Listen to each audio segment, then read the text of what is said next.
Hello everyone, welcome back to From the Earth to the Moon podcast. I am Elton, one of your hosts, nay, the commander. I have the red stripes today.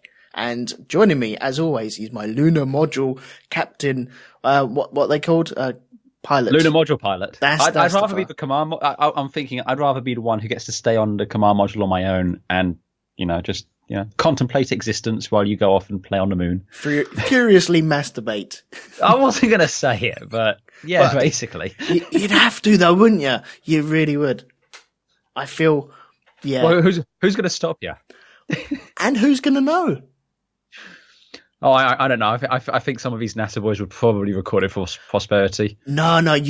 If you was clever, you'd do it behind the moon. On the dark side of the moon? Yeah. Whatever happens on the dark side stays on the dark side. Oh yeah. Stays in the space sock. These wheels have flown off of this cast already. Jettison that sock, quickly. Quick, hit the abort. Yes. And I'm joined today by Andy, who would furiously masturbate into a sock and then jettison it into space. On the far side of the moon, just to be clear. Yes. So, how are you, mate? You all right? Yeah, I'm all right. I'm not so bad. I'm largely over the cold, which has been plaguing me for the last 2 days. Those last vestiges of making it piss off. I got to tell you, I felt really shitty the last couple of days. I would hate, because, I think we spoke about on Apollo 8, Frank Borman was ill going to the moon. I can't think of anything more miserable than being ill in an Apollo command module right now. Yeah. Well, I have thought about that. I think it's when you're ill, but you're not at home. Because at home you're comfortable, aren't you?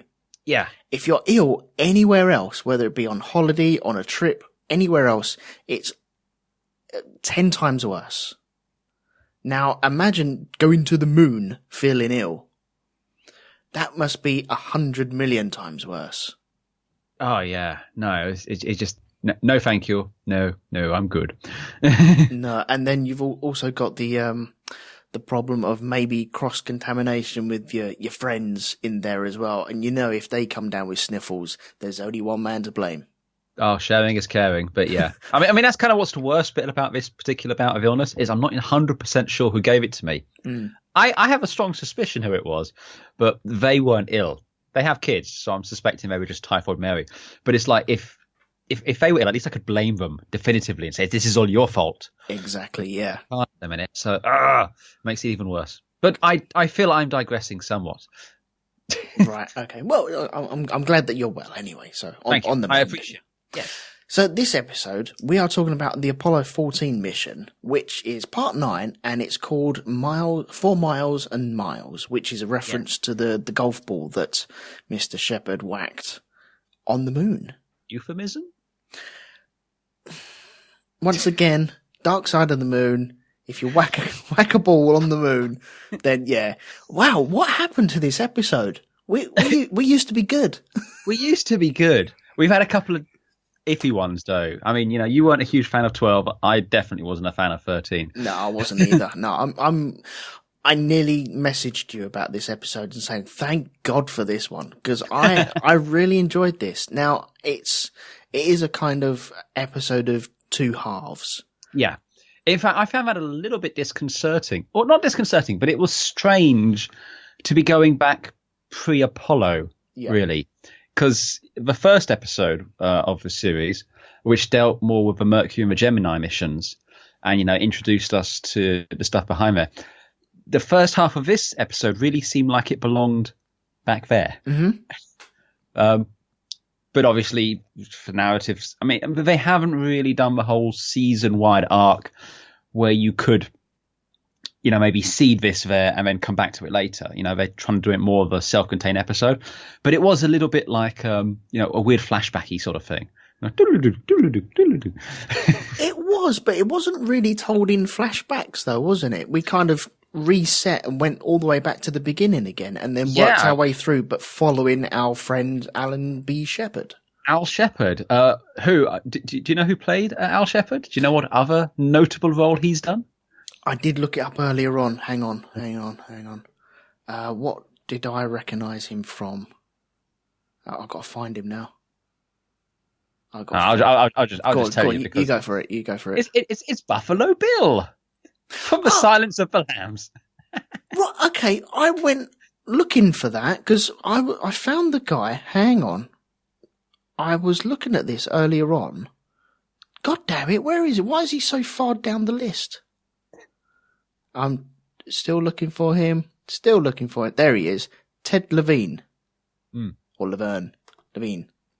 And I clicked on his name on IMDb and it went, you know, you have suggestions of movies he's been in. It said Silence of the Lambs. I thought, he wasn't Buffalo Bill, was he? And then I couldn't find him in there. Yeah. But no, he was Buffalo Bill. A very different character this time around, it must be said. Right. Yeah, slightly. But now looking back on it, yeah, you can tell he's got that, is it right to say drone, that drawl, that... The drawl, yes. Yeah, the drawl on the voice. I almost thought it was the guy Zod, who was in also in, God, I do this all the time, Boardwalk Empire as well. He played Zod in The Man of Steel. Oh, yes. Michael Shannon. Yeah, it could have been him as well at points. It could have been, yeah. I could see that. Possibly it might have made a bit more sense, actually. Yeah. But anyway, yes. So, it's just Buffalo Bill or Zod. Zod, I feel... Alan B. Shepard was portrayed here strikes me more of a Zod than as a Buffalo Bill. Yeah. Yeah. Well, then again, look, getting back onto the smutty stuff, can you imagine Alan B. Shepard tucking his balls and winking between his legs in the command module and saying, look at me! No, and I feel we should state, just to cover our backsides here, we are in no way suggesting that he did any of these things. So no, yeah, or anything like that. Yeah. Okay. So what did you think of the episode? Okay, you're driving, aren't you? Yeah, I am. So what did you think of this episode then? Right, I promise you, no more smutty stuff. I don't make promises you can't keep up, mate. Okay. No, I enjoyed it for the most part. I don't think it's the strongest episode we've had. I don't even think it's I really like the Apollo 12 episode, so, I wouldn't put it there. But it was definitely a welcome balm after the 13. Mm-hmm. I think maybe there was a little bit too much time spent on the not the flashback, but the pre-Apollo stuff. It almost feels like that would have been better served in that first episode. But I understand why they had to do it here. Yeah. To really give us an introduction to Alan Shepard, who, as we established, he was the first man into space, first American into space, but he wasn't the first into orbit, because if we remember back to the Mercury missions, the first Mercury was only capable of a suborbital flight. That's right. So yeah. His entire flight was in effect 15 minutes, of which he spent about 4 minutes in 0G. So, you can kind of see why he felt a little cheated, especially since John Glenn seems to have gotten a lot of the accolades of being, the first man to orbit and things like that. What I thought was very, because I knew he hadn't flown in the Gemini and everything like this, but I wasn't entirely familiar with, what had caused it. They do mention it in Apollo 13, the film, saying his inner ear infection flared up. Yeah. I didn't realize it was an actual medical condition. I just thought, he had an infection and that's why his flight got bumped. Gotcha. Not this. I did look up what it was called. I'm not going to pretend to try and pronounce it, but this Meniere's disease. An inner ear infection, in effect. It basically gave him periods of tinnitus, hearing loss, and severe vertigo and nausea. Yeah. So he was, in fact, grounded, pretty much from the beginning of the Gemini missions until, well, I guess 1969, I think. 69 he had the surgery, yeah. So he was grounded for a good period of that space period. What I thought was quite telling was, of the crew of Apollo 14, the total spaceflight time between all three of them was 15 minutes. Really? Yeah, because the other two guys in Apollo 14 it was their first space missions.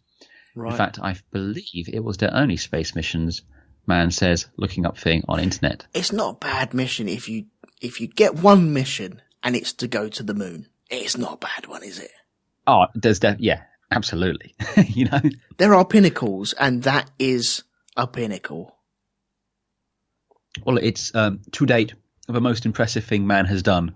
Yeah. In terms of sallying forth from this mortal plane to touch the surly bonds of Earth or something like that. I don't know, but that sort of thing. So yeah, you know, if you're just going to do one mission into space, a trip to the moon, it's a pretty damn good one. Yeah. I had no idea about the ear infection, although it was mentioned when all the guys got together, when they got the Apollo guys together, and it was mentioned then, wasn't it? Yeah. Back in episode 1. Yeah, it's one of those things that's been kind of mentioned and kind of alluded to, but, you know, it was only now that you kind of really understand what it was all leading to, effectively. I mean, you can definitely see he's held in some high esteem by, you know, certainly with Deke Slayton and I suppose the older, you know, the Mercury astronauts and so forth. And he holds himself in a very high regard. I think that's clear. You know, when when there's miners say, are you going to do Gemini or are you going to do Apollo? Are you going to be the first man on the moon? And he goes, well, I'm the best they got. Right before he collapses, and they take a cheeky picture of him not looking his best. Yeah. Okay, right. I think we're into the review now, aren't we? Might as well just dive into it. We don't blow by blow these things. It's just a ramble until we kind of run out of things to say. Yeah. Well, there seems to be two sides to him as well. Yes. There's the very bravado, I was the first American in space, etc., etc. And it doesn't matter if it was 5 or 15 or 20 minutes or whatever the actual length was. I was the first in space. If I may quote from a great man, one Mr. Dominic Toretto, it doesn't matter if you win by an inch or by a mile. It's winning that counts. Exactly. Yes. And that's where he is. That's where he sits. As true today as it ever was. And it does seem, like you said, he holds himself in high regard. The common person out in the street, to a certain extent, holds him very high up as well. And well, to the point where you either know and you hold him very high up, or you don't give a crap at all. Yes. And that's... There seems to be this fluctuation all the way through. When he's doing his surgery and they're looking down on him as he's going to sleep, and they're like, well, no, he doesn't look like John Glenn. And like, no, that's the first person to orbit. Not in space, though. But, you know, at times I felt sorry for him, but then, like when he's giving his speech and everyone stands up and walks out, it's kind of as if they respect him, and secretly everyone does respect him, but externally and in a group, he's kind of a joke, which really kicks home to him, I feel. I think that's probably more what he's seeing himself. You know, that's probably internal insecurities. I mean, the one thing that I took away, not only from this episode, but from previous episodes as well, is once it became apparent he wasn't going to be allowed to fly, Deke Slayton effectively made him his deputy as the head of the astronaut corps. Right. So the guy who kind of issues out the assignments, and you see him chewing out, I think it was Walter Cunningham. No, it was Gene Cernan, the one who'd had the affair, if you remember. Yep. And, you know, he's basically chewing him out. And he basically says, you know, you don't do anything without our say-so. And if that's going to be a problem, well, you know what? We can actually take you out of rotation and let you just go and talk to the press. You know, he effectively holds the assignments hostage there. And, I mean, I can't remember if it was one of the guys from Apollo 7, maybe. But I remember one of those astronauts, you know, effectively quit because, you know, him and his wife kind of fell afoul of a more conservative mindset that Shepard had. You know, they were much more into the Civil Rights Act and stuff like this. Mm-hmm. And, you know, he was like, well, because I'm not part of that club, I'm not getting assigned to missions. You know, it's very kind of nepotistic, I suppose. Mm-hmm. And again, you know, Al Shepard, you know, him suddenly being assigned a commander, no less, of an Apollo mission when he didn't fly any of the Gemini missions. and he didn't fly any of the Apollo missions. It was like as soon as he was cleared for flight, it's like, well, I'm just going to scooch my way in here. Ordinarily, it would have been the backup crew from Apollo 10 would have been the commanders for 13. That's right. Yeah, it seems to follow a pattern there, doesn't it? Yeah, you generally you're the backup crew for one, and then you're going to become the prime crew for the other. Now, the backup crew for Apollo 10 was Gordon Cooper, or Gordo, who was also a Mercury astronaut. He was the last Mercury astronaut to fly. Don Isley, who flew on Apollo 7, but if you recall the mini mutiny on Apollo 7, he was out of favour. And Edgar Mitchell. Now, Edgar Mitchell is the only one of that backup crew which actually flew in Apollo 14 with him. Gordo effectively quit because he got bumped. And Deke Slayton says, no, the reason we did it was because he wasn't taking the training seriously, and there was a very small chance he was ever going to get it. But as soon as he was bumped, he was like, well, I'm out. And he just quit the astronaut corps effectively. So, again, there's definitely two sides there. You know, there is a certain amount of politics playing a role, as is often the case in these sort of things, I guess. And I think, you know, Deke looked after his own. And Shepard was one of his own. So, up you go. And, you know, again, they were going to be the Apollo 13 crew. So I guess lucky they got bumped to 14. Well, I liked hearing about that because there was a couple of points where they turned around and said, how would it look if they gave me the flight of Apollo 13 and something went wrong? And you imagine the ultimate crap that would have been thrown down onto NASA for that. Because of his dizziness and his sickness that he was dealing with at the time, bump that onto what happened with Apollo 13, and you could have had a very, very different story there, couldn't you? It's true, and while you've got Al Shepard there, who, you know, only has 15 minutes of space time, well, 4 minutes in effect, the commander of Apollo 13 was Jim Lovell, who had 4 space missions at that point, and was the most experienced astronaut in terms of time in space. I don't think that really played a factor in it because all of these guys went through so much training in doing it. I don't think the actual amount of time in space would really have any bearing on it whatsoever. Yeah. But it's interesting, like you said. I don't think there's anyone you'd want in command of Apollo 13 when it was all going wrong other than Jim Lovell. No, that was just because of that was the right call, wasn't it? That was the right person in the right place at the right time. Yeah, unless you want to land on the moon. But yeah, I take what you're saying there. I feel bad for Jim Lovell. He really should have had a chance to get to walk on the moon. Yeah. I wonder, was there an option to send anyone's ashes up to the moon? Well, there might be. I mean, you know, if they sent Scotty out to space, didn't they? Oh, they kind of blasted him into orbit. I'm pretty sure he's already fallen back by now. I seem to recall a first attempt, it blew up. Anyway. Oh, my word. To digress slightly there. That's way to scatter him, isn't it? Oh, it was well and truly scattered. In fact, do you remember there's that film, Space Cowboys, with Tommy Lee Jones and Clint Eastwood? Yeah, I've never seen it, but yeah, I know of it, yeah. Oh, one of them ends up on the moon at the end of that. It's not a bad film. Maybe you should get them to do that on Black Dog at some point. But anyway, back to Apollo 14, as it were.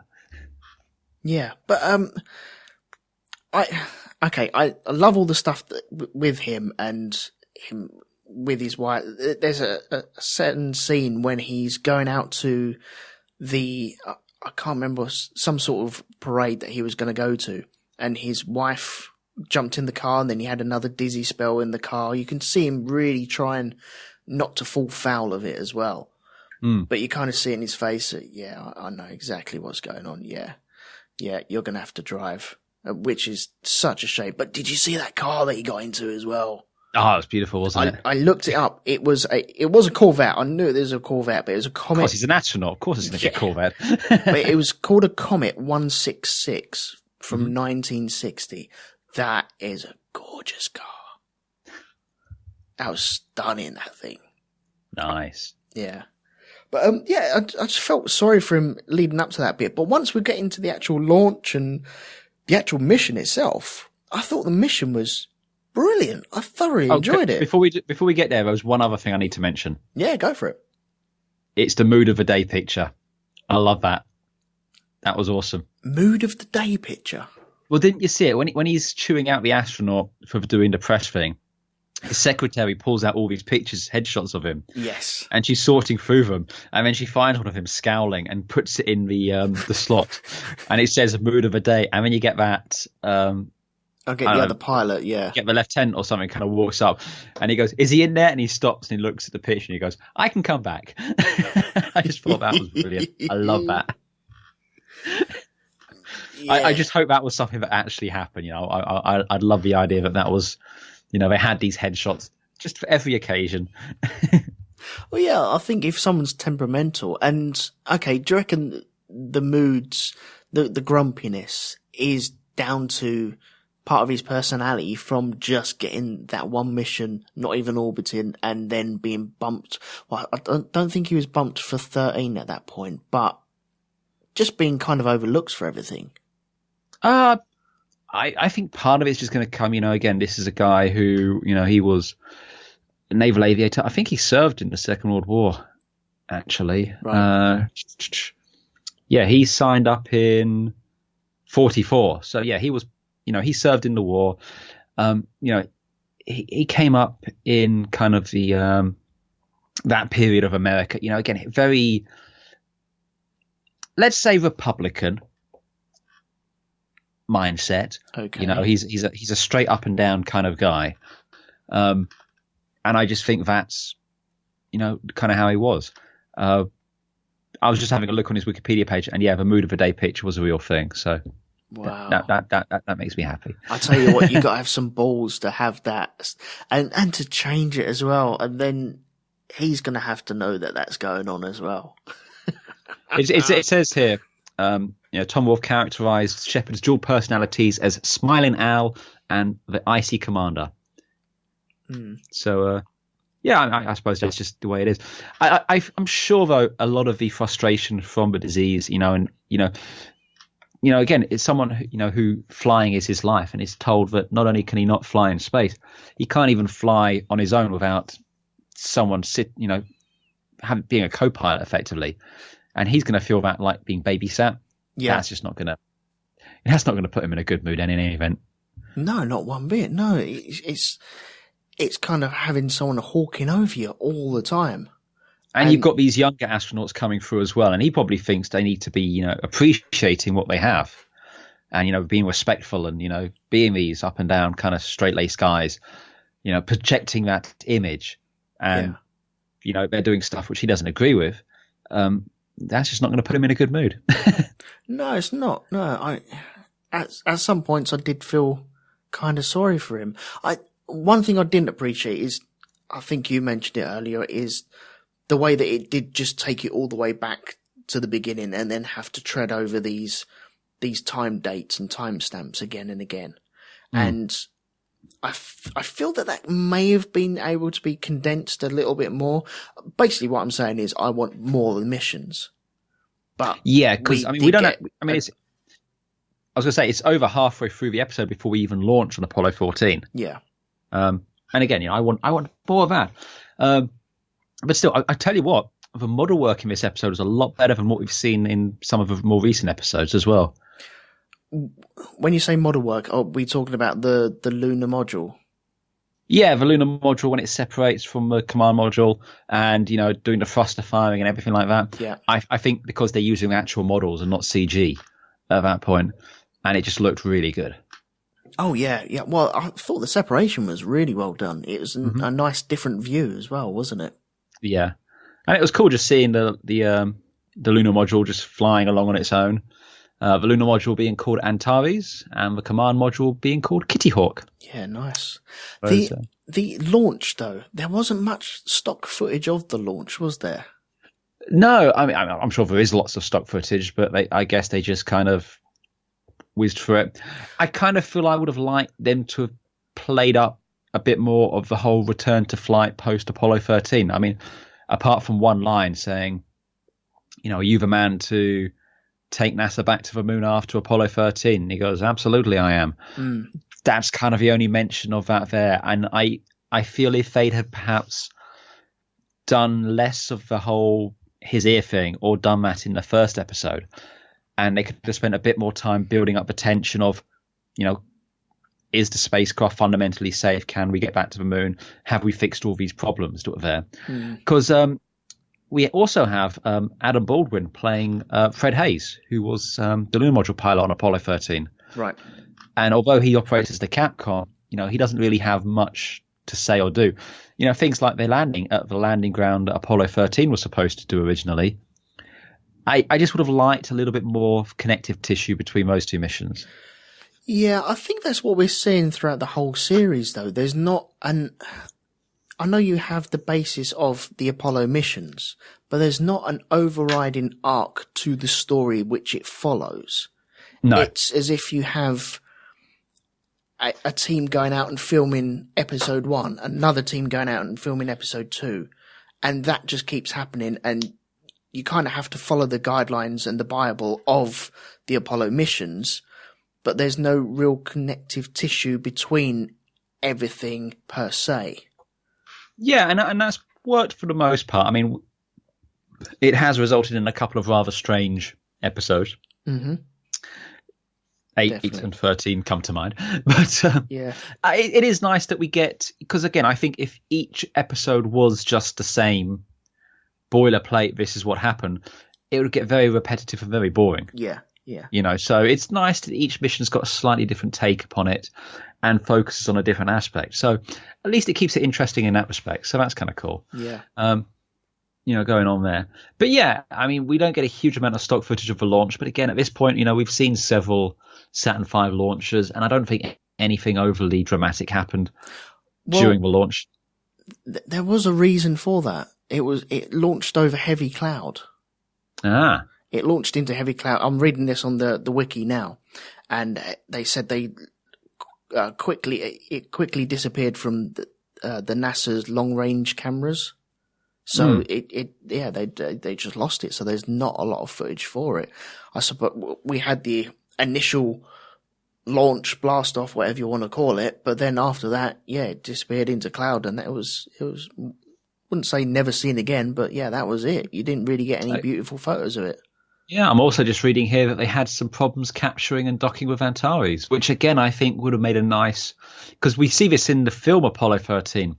There's all that question about Schweigert. Can he actually dock and capture the capture of Aquarius? Yeah. Whereas here they had an hour and 42 to try and do it. Maybe it was a case of they could say, oh well, he's only got 15 minutes of space time, and these guys are both rookies. There's ways they could have done it, but there's only a limited time to do this story, I suppose, and maybe they felt they'd already done that story in Apollo 13, so they just kind of had to move on. I mean, the big thing we get in this is the problem it had during the lunar descent. Yes, which I had no idea about. No, me neither. No idea about at all. The problem is when you get to kind of Apollo 14, because again, without spoiling too much, 13 we all know had the big problem. That is 14. 15 had a bit of a scandal, which we'll go on to next time. Right. 16, not a huge amount happens. And then 17 is the last one. Yeah. So it almost feels like the even-numbered missions kind of get swept under the rug a little bit. Is that like the Star Trek movies, or the polar opposite to the Star Trek movies? Well, I don't know, because since they did the reboot, the rules completely went out the window there. Okay. Who could say? I have no frame of reference for that. Yeah. No frame of reference whatsoever. But it was interesting to watch them struggling with certain bits. It feels this was Shepard's mission. And yet he's fought to get on here, and he's been scuppered through ill health and then being bumped, but then finally got himself onto a mission, and then things seem to be going wrong, and it's as if he's destined not to get to the moon. Oh, I don't know. I got the impression that through sheer force of will, he was going to walk on the moon. Yeah. I totally get that. I think that's the impression I got from it. But there was so many hurdles in his way to get his feet on that moon. Yeah. It's just, they're going through the you have a checklist trying to understand why this light keeps, lighting up. I like one of the recommendation is, why don't you just try tapping the panel? It might be just a bit of solder making a connection there. And they do that and it works. And then the answer is, okay, so there's something doing a connection, a dry joint here. What we need to do is actually write a piece of software or change a piece of software to tell the computer to ignore the abort code. Yeah. Which just seems like, okay, we know that this is a problem here, but what if there's a proper abort problem later on? Exactly. Just to go into my little engineering thing, yes. that tapping thing, yeah, kind of works sometimes. I believe it's referred to as a physical mechanical impulse stress routine. Yeah, something like that, yes. Yeah. You what? Yeah. You kicked it. Yeah. Bigger hammer? No, just a screwdriver. Just the end of the screwdriver, just tapping it on pilot relays, and because they oxidize within the casing. Oh God, I'm sounding like a right proper nerd. But yeah, they oxidize in the casing, and doing that just releases that. So yeah, done that before, and it works. I suppose the key thing here is though, because when they tapped it, the light went off. It did show that it was a problem there and not a real problem further down the system. So that gave them the confidence to do the software tweak to allow them to do it. Yeah, that's the thing. If that hadn't worked, then it would have been, okay, it's somewhere further down the chain that we don't know. So possibly, yeah, we do have to go for a bolt. But yeah, I found that fascinating that they had time to go around the moon and to go into the behind the moon and still have time to write code to go circumnavigate their problem there. Yeah, I never realized they did an entire orbit in just the LM. I always thought that they would separate and then just kind of go straight down. But no, they actually did an orbit. I'm guessing that they had to, normally would just go straight down, but because of this problem, they needed to do an orbit. Oh yeah, possibly. Again, I'd probably have to do a bit of actual research because. But No, we don't do research. Don't look that stuff up. It also had another problem as well with its radar was failing, and again, as you were saying, it felt like the moon was fighting him and he wasn't going to do it. I liked how you had Shepard saying, "Look, I will eyeball this if I have to," and you had the other guy with him, played by Gary Cole. Who was that? It was Edgar Mitchell saying, well, yeah, it's all well and good, but when you rotate, and if we're below 5,000 feet, that's a problem because we can't orientate. But apparently, he landed closer to the intended target than any of the previous missions. Yeah, which is I find fascinating because it was the original Apollo 13 landing site, wasn't it? Yeah, we landed in the Fraumora Highlands. Right. Mm-hmm. Yeah, so that was the original target, and to get it bang on the nose like that, I think that was proved in 12 as well, wasn't it? That you could put it on the nose. Well, yeah, I mean, 12 proved you could land, you could pick somewhere you wanted to. So 11 was just get it on the ground. Don't really care where. Yeah. 12, they wanted to make sure they could rendezvous with something. So it landed close to the Pioneer probe. This time, though, it landed pretty much exactly where it was supposed to, like on the nose. And I think they just got better from there onwards. They did a couple of moonwalks, I believe.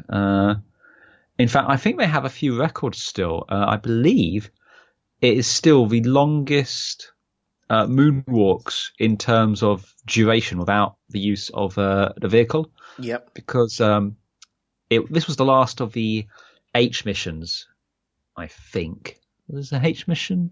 I did read that somewhere, yeah. Yeah, because when you get to Apollo 15, then we're getting into the longer duration missions, where you're bringing along the lunar rover, yep, and things like that on the J missions. So yeah, I mean, this was the last of those, and again, it's you're hoofing it effectively. Yeah. But yeah, it was kind of cool. Again, I would maybe have liked to have seen a little bit more of this stuff shown because the stuff, it looked really good. The footage of them, doing the lunar thing, the hopping. It did, yeah. They kind of got that down, which was great. And I really enjoyed that. And yeah, we also see his suit's got the red stripes, which was the first time that was used. It was at first meant to be used on the Apollo 13 suit, but he never got to use it. But he's got the red stripes, and they still use that today to identify the commander.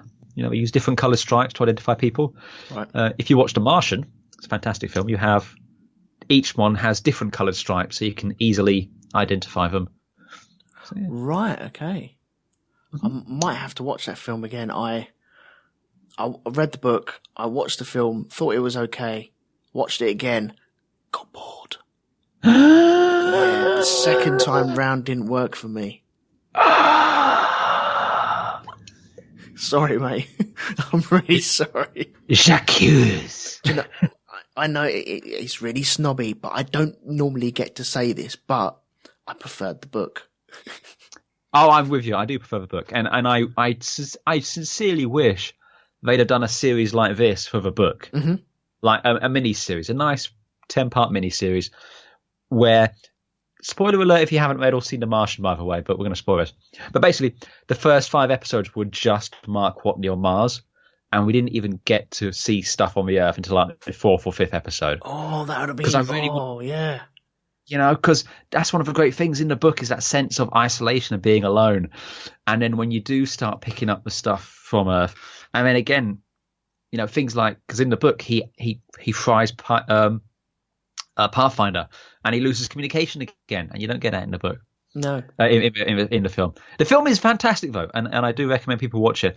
And we'll get back to Apollo 14 in a second, but I just wanted to say, have you read Artemis yet? No, I haven't. No. I will have to send you that after we're finished here, but I think you'd like that a lot. In fact, if I send it to you, maybe we could do an episode of A Derelict about it, because that is about a heist on the moon. A heist on the moon? A heist on the moon. We like a good heist, and this one is done on the moon. Is there a casino on the moon? There are casinos on the moon in this instance. There are casinos on the moon? Yes. Oh, brilliant. Oh, I'm at home. Right. I will send you that after this. But let us go back to 1971 and Apollo 14. Yes. Yes, the stripes on the thing. And we also have the first instance of golf on the moon, I believe. Yeah, okay. So I'm assuming he had like a rock collector type fishing net sort of thing, and he took the head off of that. And he had a head of a 9-iron or a 7-iron? 6-iron. So what he had is he has the handle of a lunar excavation tool. I believe the aforementioned basket, in effect. Yeah. And a 6-iron golf club head, which he could affix to it. And he had 2 golf balls with him. Mm-hmm. And he says it took several one-handed swings due to the limited flexibility. But he finally managed to hit it, and he sent it for miles and miles and miles. But he later estimated the distance between 200 and 400 yards. Right. I'd be disappointed. Yeah. What we don't see, though, is apparently Mitchell then threw his lunar scoop handle as if it was a javelin. Oh, really? I'd like to see that. Yeah. Yeah, I would like to. I think there are. The time on the moon could have been stretched out. I think it was. The time in this episode was dedicated to the man himself and landing and the problems that they had in the descent.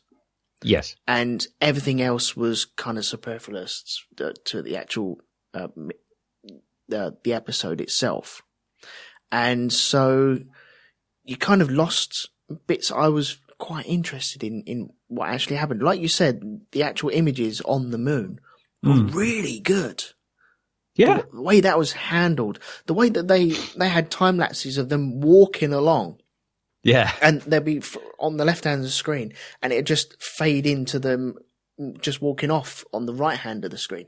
And I took a look at the lunar module that went over and took loads and loads of high def photos recently. The lunar reconnaissance orbiter. That's it, yeah. Mm-hmm. And yeah, it looks like their path that they created on there as well. Yeah. Well, I was going to say, if you recall back to the Apollo 12 mission, Al Bean messed up the TV camera Yeah. But Apollo 14, Al Shepard's not going to have people messing stuff up on his mission. So you can actually watch the golf swing on the archive footage because they filmed it. Yeah, I haven't. Well, I thought I'd remembered seeing that. I haven't seen it this time around. I should have watched that for this time around, but I swear I remember seeing it. But I would imagine that would have been something that would have been reproduced again and again and again and again. So it's one of them things where you're not too sure if you've actually seen the original or if you've seen someone take a Mickey take or if it's just like someone recreating it. Often when you see as well pictures of astronauts putting up the American flag in colour, it's often this mission because, again, they had the cameras all set up properly. Right. Because with Apollo 11, when they did the flag, it was black and white and that kind of looking down one. Yeah. This one, they had the camera just slightly better set up. But yeah, it's there's a lot of iconic stuff, and most of this footage is on YouTube. You can check it out on the NASA archives. If you just Google the old Apollo 14 footage or something like that, you should be able to find it. Yeah. I also read that instead of like Armstrong coming down onto the foot of the lunar module and then pressing his foot into the soil and then saying his wonderful words. Yes. And the guy from 12, which... Pete Conrad. Thank you. Sorry, they all meld into one again. Once I finish this series, it'll be like, yeah, I remember that, and then I can't remember their names. I'm getting too old, man. I'm getting way too old. But anyway, he said words immediately after stepping off the LEM, but Shepard did a little walk, didn't he? Yes, he did. He got off and had a walk, and I think he forgot. He was like, oh, wait, yeah. Yeah, it was like a 1940s thing of a man walking to the beach and just stretching as if he was going to walk into the sea at some point. I suspect perhaps when he actually, stepped off to himself, he might have said, thank fuck for that. Mm-hmm. Yeah, I don't care if I don't go back. I made it. Thank you very much. His actual words were, and it's been a long way, but we're here. Yeah. No, I would like to imagine it was actually thank fuck for that. Or finally. Yeah, finally, yeah. I just want to go back to the programming, the reprogramming of everything as well, because I found that interesting, whether they had their own little console there. And I don't know why that surprised me, but I loved the thought that they had the computer in their desk and they had that little command center that they could move around in between desks and then punch in stuff so they could see whether it would take or not. And I like their workaround that they had a workaround and then they worked out another workaround which would be quicker, easier to punch in as well, and worked better. Oh yeah. Well, again, it's very strange for us to understand how these kind of systems work, I suppose, because when you think of computers and things like that, we think of modern computers, but back then, I suppose it's still kind of analog in their way they're doing stuff, I suppose, to an extent. Yeah, well, these guys are punching stuff in with massive gloves on as well. You got to remember that. And these keypads, granted, they're like the big novelty remote controls for the TV that you can get, where your dad can't find it and it's tucked down the back of the sofa, so you get out this big novelty one. There you go, Dad, you won't lose that one. But that's what they're actually using. And it's true, yeah. It's because they have these massive cumbersome gloves. But yeah, I just love that they can bring that out, check it all over, punch it in. Yeah, it works. Right, send it over to the guys, send it to Capcom, and then up it goes. Brilliant. I love it. Incidentally, just going back briefly to you complaining about being an old man and all that, Al Shepard was 47 years old at the time he landed, the oldest man to step foot on the moon. There's still time. There's still time. There's still hope. Yeah. I was just reading again here, the patch that they had, which depicted the astronaut pin kind of going towards the moon and everything. Yes. Apparently the backup crew had their own version, which had Wile E. Coyote and Roadrunner on it. Oh, really? Cheeky. Cheeky indeed, yes. Yeah. Okay, so, well, I feel like we've covered most of things in this episode and a little bit beyond as well. But, is there anything that you think that we may have missed out on in this one? I did mention this briefly in the Apollo 13 one, but in case people weren't paying attention, and because I like to show off because I can, this was the last mission which they were quarantined after returning from the moon. And when I was in the US recently, I went on the USS Hornet, and they have the quarantine trailer, which is just an Airstream trailer with the wheels taken off, basically. And it's still decked out as it was for Apollo 14. It has the badge on the door, and you can't go in, but you can look through the windows. And Ed Mitchell has signed the table. He signed it once in 1971, and he signed it again a few years ago, I think, when he went to visit. Just saying where it was there. I just thought that was interesting, yeah. Right. But yes, a little connection to Apollo 14 right there. But yes, that's all I can think of worth mentioning. Now, okay, going back to that quarantine capsule. Yes. Did they work out that they weren't bringing any space germs back and then decided, you know what, we don't really need this anymore? Pretty much, yeah. I think they established there was nothing alive on the moon. Yeah. That was, overly dangerous. And, the only thing they really had to be careful is the old moon dust and stuff like that. Yeah, the regolith, yeah. Yeah, because, that shit will fuck you up. You think asbestos is bad? But they figured out they don't need, they just, what they were doing themselves was fine. So they didn't need to worry about the quarantine so much. So yeah, they didn't bother after that. Excellent. Yeah, I felt this, it had a good flow to it, this episode. It had real good tension, especially when you're waiting for people to say it's a go with the abort signal. And yeah, I got really excited during it, and I felt like I was on the ride with them. So I got to give them props for that. I've honestly felt I was along with them all the way down to the moon. And then once they got on the moon, I felt relieved and happy. So I wouldn't say it was my favourite. I'd say it was up there though. Definitely. Oh, it was, it was just such a welcome balm after that last episode. Yeah.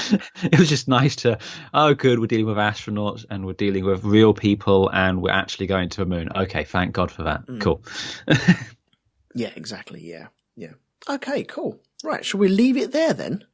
I think that's a good place to leave it. Yes. Back to Earth for splashdown, I think. Yeah. Yeah, I'm waiting for another splashdown. We haven't had many real missions back. I suppose once you're docked and you're off, then that's it really, isn't it? But we haven't had many recently, I feel. So, do you think that we're going to be in for any more? Ooh, I don't know. I mean, we've got 3 more episodes left. Right. Apollo's 15 to 17. 17, and I mentioned this before, is slightly different. The way it's structured is quite different. I don't know if you're going to like it or not. I hope you will, but I don't know if you will. I know one of these episodes focuses more on the wives than the actual mission. Yeah, that's the second to last episode, isn't it? Yeah. Don't know if the next one does or not. We will have to see. We will find out together. Yeah. Well, I feel the wives behind every great man is a massively better woman than to misquote anything that's ever been said in the past. But yeah, you need to say something about this because these guys really put themselves out there for science and for themselves as well, and kind of most of the time left the wives at home and the families at home while they were just concentrating on doing something for their country and for themselves. So yeah, I think it would be a miss not to represent the wives in this sort of situation. I think it was a very important part of the story to tell. I think that the benefit, though, with this one, unlike the Apollo 13 one, is it focuses on real people, not fictional ones. So it doesn't get quite as irritating. Let's use that word. Not irritating.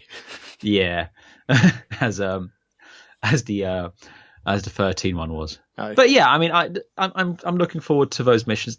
Those missions were in many ways the most interesting because they were the longer duration missions when they actually kind of started doing real science. Yeah. And it's just, again, they got the lunar rover out there as well. We get a car. Woohoo! I know.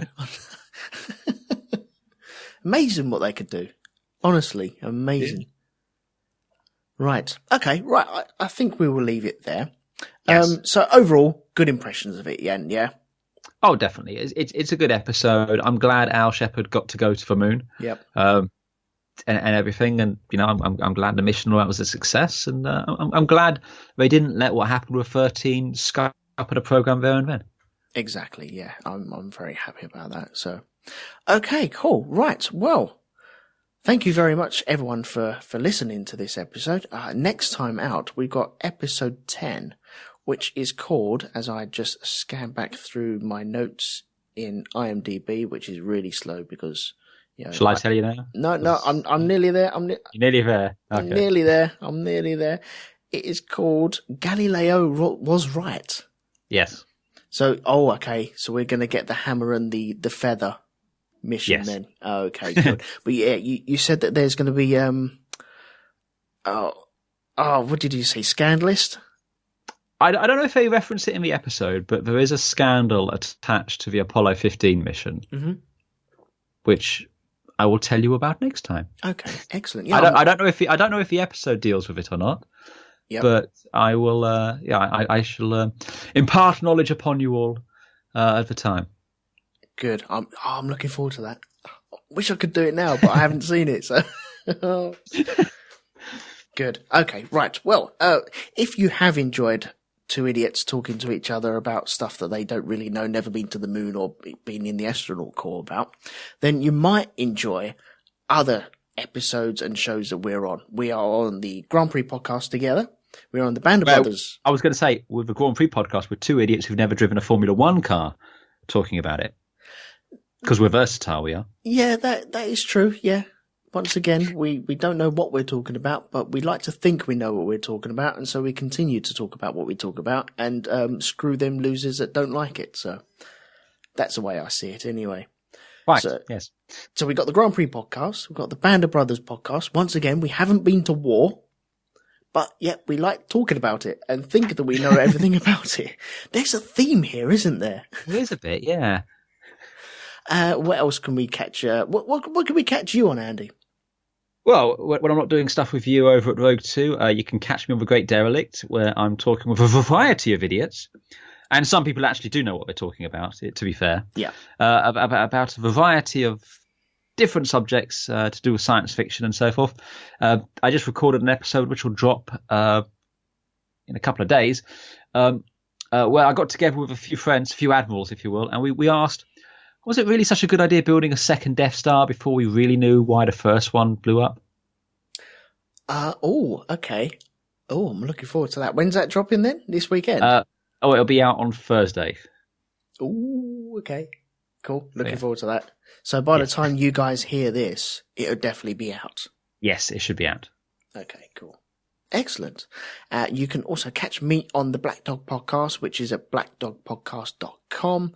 And we have a Patreon as well. So if you pop along to patreon.com/Rogue2Media, and you can chuck us a buck, send us some shekels if you'd like to keep the lights on and if you'd like to hear us do some more podcasts, etc.